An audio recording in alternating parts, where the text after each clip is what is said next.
तो चलो दोस्तों शुरू करते हैं। आज मेरे एक दोस्त ने मुझसे पूछा कि क्या ये गोल्ड में इन्वेस्टमेंट का सही समय है।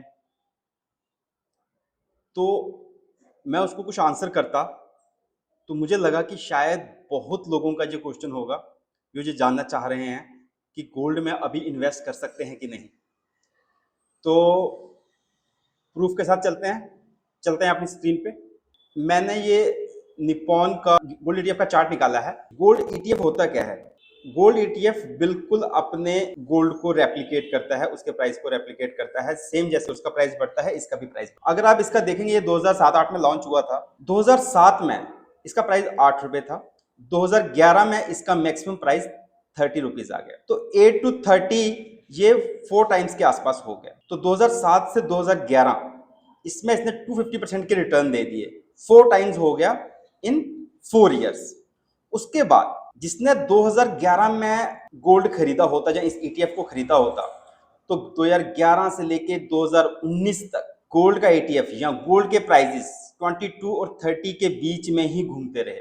इसका मतलब जिसने 2011 में 30 रुपीज का ईटीएफ लिया होता, 2019 तक उसको कोई भी रिटर्न नहीं मिला। उसके बाद 2019 से लेकर 2020 एक ही साल में उसने 67% के रिटर्न दे दिए। फिर उसके बाद 2020 से 2023 इसने 3 साल के लिए कोई रिटर्न नहीं दिया, 36 से 51 के बीच में घूमता रहा। उसके बाद 2023 से 2025 तक इसने 61% के रिटर्न दे दिए। और ये 2023 नवंबर दिसंबर से लेके अभी 1.5 साल हुआ है।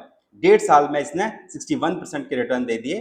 तो मतलब 30% के आसपास ने सीएजीआर रिटर्न दे दिए। तो दोस्तों आपको क्या लग रहा है, अभी इसका समय कंसोलिडेशन में जाने का है अगले 2-3 साल, या फिर ये अभी और ऊपर जा सकता है? मुझे तो ये लगता है अभी इसका समय कंसोलिडेशन में जाने का है।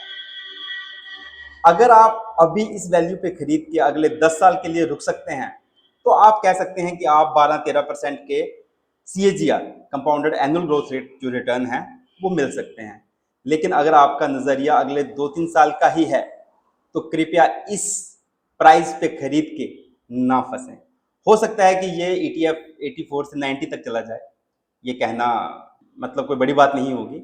लेकिन अगर आप गोल्ड प्राइजेस के पैटर्न को फॉलो करो, तो बहुत चांसेस हैं कि अगले 3-4 साल के लिए आपको रिटर्न ना बना के दे। जिसको गोल्ड ज्वेलरी फॉर्म में खरीदना है वो तो खरीदेगा ही, शादियों के लिए खरीदेगा ही, उसकी तो मजबूरी है।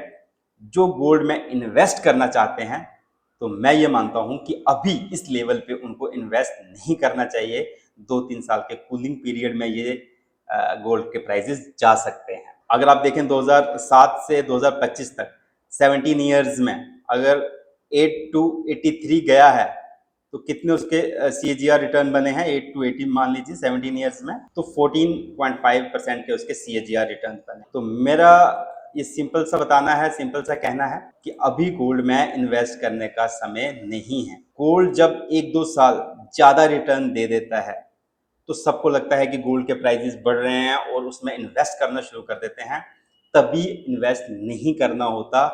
बहुत लंबे समय के लिए भी वो कंसोलिडेशन पीरियड में चले जाते हैं। जिस बेचारे ने 2011 में इन्वेस्ट किया होगा, वो 2019 तक यही सोचता होगा कि गोल्ड का प्राइस तो बढ़ता ही नहीं है। जिसने 2019 में किया होगा, तो वो 2020 में सोचा होगा यार मुझे तो 67% के रिटर्न मिल गए एक ही साल में। तो आपकी टाइमिंग मैटर करती है अगर आप गोल्ड में इन्वेस्ट कर रहे हैं तो मुझे लगता है कि आपको आंसर मिल गया होगा।